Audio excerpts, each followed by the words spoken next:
ಧರ್ಮಸ್ಥಳದ ಭಕ್ತರು ಕೋಟ್ಯಾಂತರ ಜನ ಇದ್ದಾರೆ. ಆದರೆ ಹಿಂದೂಗಳ ಧಾರ್ಮಿಕ ಭಾವನೆಗೆ ಧಕ್ಕೆ ತರುವ ಕಿಡಿಗೇಡಿಗಳನ್ನು ಬಂಧಿಸುವಂತೆ ಆಗ್ರಹಿಸಿ ಬಿಜೆಪಿ ಪಕ್ಷದಿಂದ ಮಾನ್ವಿ ಪಟ್ಟಣದ ಬಸವ ವೃತ್ತದಲ್ಲಿ ಪ್ರತಿಭಟನೆ ಮಾಡಲಾಗಿದೆ. ರಾಯಚೂರು ಜಿಲ್ಲೆಯ ಮಾನ್ವಿ ತಹಸೀಲ್ದಾರ್ ಮೂಲಕ ರಾಜ್ಯಪಾಲರಿಗೆ ಮನವಿ ಸಲ್ಲಿಸಿ ಭಾರತದ ನ್ಯಾಯ ಸಂಹಿತೆ ಅಡಿಯಲ್ಲಿ ಅನಾಮಿಕ ವ್ಯಕ್ತಿಯೋರ್ವ ಯಾವುದೇ ಆಧಾರಗಳು ಇಲ್ಲದೆ ಆರೋಪಕ್ಕೆ ರಾಜ್ಯ ಸರ್ಕಾರ ಲಕ್ಷಾಂತರ ರೂಪಾಯಿ ಖರ್ಚು ವ್ಯಯ ಮಾಡಿದೆ ಅಂತ ಆರೋಪಿಸಿದರು. ಕರ್ನಾಟಕದ ಕಾಂಗ್ರೆಸ್ ಸರ್ಕಾರ ಹಿಂದೂಗಳ ಭಾವನೆಗೆ ಧಕ್ಕೆ ತರುವ ಹುನ್ನಾರ ನಿರಂತರವಾಗಿ ಮಾಡಿಕೊಳ್ಳುತ್ತಾ ಬಂದಿದೆ. ಇಂತಹ ದುಷ್ಕೃತ್ಯವನ್ನ ತಡೆಯುವಲ್ಲಿ ವಿಫಲರಾಗಿರುವ ಮುಖ್ಯಮಂತ್ರಿ ಹಾಗೂ ಗೃಹ ಮಂತ್ರಿ ರಾಜ್ಯದ ಜನತೆಗೆ ಕ್ಷಮೆ ಯಾಚನೆ ಮಾಡಬೇಕು ಅಂತ ಒತ್ತಾಯ ಮಾಡಿದರು. ನೈಜ ಕಥೆ ಏನಂದ್ರೆ, ನಾನು 1988ರಿಂದ 2018ರವರೆಗೆ ಧರ್ಮಸ್ಥಳದ ಪರಿಸರದಲ್ಲಿ ಕೆಲಸ ಮಾಡಿ ಬಂದಿದ್ದೇನೆ. ಅಲ್ಲಿ ನೆಲ್ಲಾಡಿ ಅಂತ ಒಂದು ಊರಿದೆ. ಅಲ್ಲಿ 4 ಚರ್ಚ್ಗಳಿವೆ. ಆ 4 ಚರ್ಚ್ಗಳಿಗೆ ಹೋಗುವಂಥ ಹಿಂದೂ ಕಾರ್ಮಿಕರನ್ನು ಬಲವಂತವಾಗಿ ಅಥವಾ ಕ್ರೈಸ್ತ ಧರ್ಮಕ್ಕೆ ಸೇರಿಸುವಂಥ ಒಂದು ಷಡ್ಯಂತರ ನಡೆದಿತ್ತು.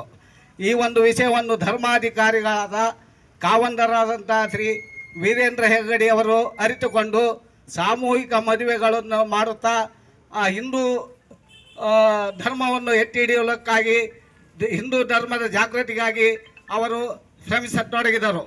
ಹಾಗೂ ಭಜನಾ ಕಮ್ಮಟವನ್ನು ನಡೆಸುತ್ತಾ ಹಿಂದೂ ಧರ್ಮದ ಜಾಗೃತಿಗೊಳಿಸೋದನ್ನು ಕಂಡು ಷಡ್ಯಂತರದಿಂದ ಈ ತಿಮರೋಡಿ ಎಂಬ ಮಹೇಶ್ ತಿಮರೋಡಿಯನ್ನು ಅಲ್ಲಿ ವಿಶ್ವ ತುಳು ಸಮ್ಮೇಳನದಲ್ಲಿ ಭಾಗವಹಿಸಲು ಬಿಡಲಿಲ್ಲ.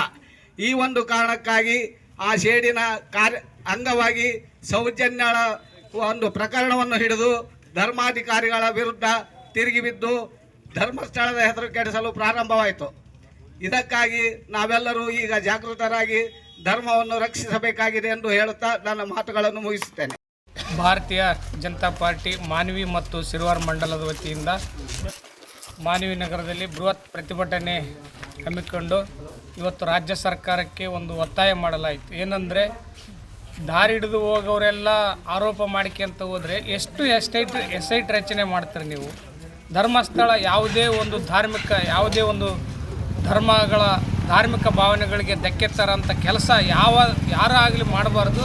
ಇವತ್ತು ಕೋಟ್ಯಾಂತರ ಜನರ ಭಕ್ತಿ ಭಾವನೆಗಳಿಗೆ ಧಕ್ಕೆ ತರೋಂಥ ಕೆಲಸ ಇವತ್ತು ಯಾವುದೋ ಒಂದು ದುಷ್ಕರ್ಮಿಗಳು ಮಾಡ್ತಾ ಇದ್ದಾರೆ. ಅದು ಕಾಣದ ಕೈಗಳು ಅವ್ರನ್ನ ಕೂಡಲೇ ಬಂಧಿಸಬೇಕು. ಕಾಣದ ಕೈಗಳನ್ನು ಬಂಧಿಸಿ ಅವರಿಗೆ ಸತ್ಯತೆ ಜನರಿಗೆ ತಿಳಿಸಿದಾಗ ಮಾತ್ರ ಈ ನೈಜ ಘಟನೆ ಹೊರ ಬರ್ತದೆ.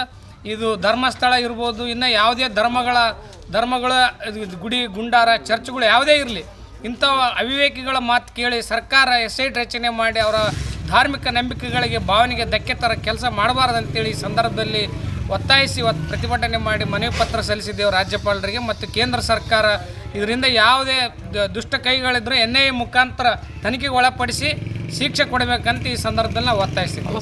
ಮಂಡಲದಿಂದ ಇಂದು ಬೆಳಗ್ಗೆ 10 ಗಂಟೆಯಿಂದ ಪ್ರತಿಭಟನೆಯನ್ನು ಮಾಡಲಾಯಿತು. ಧರ್ಮಸ್ಥಳ ಕ್ಷೇತ್ರದ ಅಪಪ್ರಚಾರದ ವಿರುದ್ಧ, ಅಂದರೆ ಹಿಂದೂ ಧಾರ್ಮಿಕ ಭಾವನೆಗೆ, ಶ್ರದ್ಧಾ ಭಕ್ತಿಗೆ ಇಂದು ಧಕ್ಕೆ ಮಾಡ್ತಕ್ಕಂಥ ಅವರ ವಿರುದ್ಧ ನಾವು ಪ್ರತಿಭಟನೆಯನ್ನು ಮಾನ್ವಿ ನಗರದಲ್ಲಿ ಬಸವ ವೃತ್ತದಲ್ಲಿ ಹಮ್ಮಿಕೊಂಡಿದ್ದೀವಿ.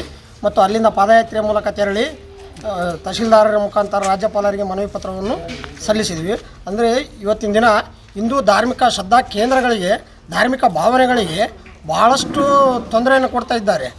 ಅಸಂಖ್ಯಾತ ಜನರೂ ಇದ್ದಾರೆ ಮತ್ತು ಕೆಲವು ಜನರು ಅವ್ರು ಏನು ಹೇಳ್ಯಾರ ಅದನ್ನು ಇವತ್ತಿನ ದಿನ ಸರ್ಕಾರ ಕೂಡ ಇಮಿಡಿಯೇಟ್ಲಿ SIT ರಚನೆ ಮಾಡಿ ಸರ್ಕಾರದ ಬೊಕ್ಕಸಕ್ಕೆ ಕೂಡ, ಸರ್ಕಾರದ ಖರ್ಚು ವೆಚ್ಚಗಳಿಗೂ ಕೂಡ ತೊಂದರೆಯನ್ನು ಕೊಡ್ತಾ ಇದೆ. ಲಕ್ಷಾಂತರ ರೂಪಾಯಿ ವೇಸ್ಟ್ ಖರ್ಚನ್ನು ಮಾಡಿದೆ. ಇವತ್ತು ಯಾರೋ ಒಬ್ಬರು ಬಂದು ಇಲ್ಲಿ ತಲೆಬುರುಡೆ ಅದ, ಇಲ್ಲಿ ಇದಾದ ಅಂತ ಹೇಳಿದರೆ ಅವ್ರು ಹೇಳಿದಂತೆ ಕೇಳಿ ಇವತ್ತು ಗುಂಡಿಗಳನ್ನು ತೋಡಿ 4-5 ಕಡೆ ಗುಂಡಿಗಳನ್ನು ತೋಡಿ ಅದನ್ನು ಏನೂ ಸಿಕ್ಕಿಲ್ಲ ಇವತ್ತಿನ ದಿನ. ಅಂದರೆ ಅನಾಮಿಕ ವ್ಯಕ್ತಿಯ ಒಬ್ಬ ಮಾತನ್ನು ಕೇಳಿ ಈ ರೀತಿಯಾಗಿ ಮಾಡ್ತಾರಂತಂದರೆ ಸರ್ಕಾರದ ಖರ್ಚು ವೆಚ್ಚ, ಅಂದರೆ ನಮ್ಮದೇ ಖರ್ಚು ವೆಚ್ಚಗಳಿಗೆ ತೊಂದರೆಯನ್ನು ಕೊಡ್ತಾ ಇದ್ದಾರೆ. ಅಂದರೆ ಹಿಂದೂ ಧಾರ್ಮಿಕ ಭಾವನೆಗಳಿಗೆ, ಶ್ರದ್ಧಾ ಭಕ್ತಿಗೆ, ನಾವೇನು ಹಿಂದೂ ಧರ್ಮದವ್ರು ನಂಬಿವಲ್ಲ ಅಂಥ ಕ್ಷೇತ್ರಗಳಿಗೆ ಧಕ್ಕೆಯನ್ನು ಕೊಡ್ತಕ್ಕಂಥ ಕಾರ್ಯವನ್ನು ಮಾಡ್ತಾ ಇದ್ದಾರೆ. ಇಂಥ ಕಾಂಗ್ರೆಸ್ ಸರ್ಕಾರದ ವಿರುದ್ಧ ಮತ್ತು ಹಿಂದೂ ವಿರೋಧಿ ಕಾಂಗ್ರೆಸ್ ಸರ್ಕಾರ ಕೂಡ ಆಗಿದೆ.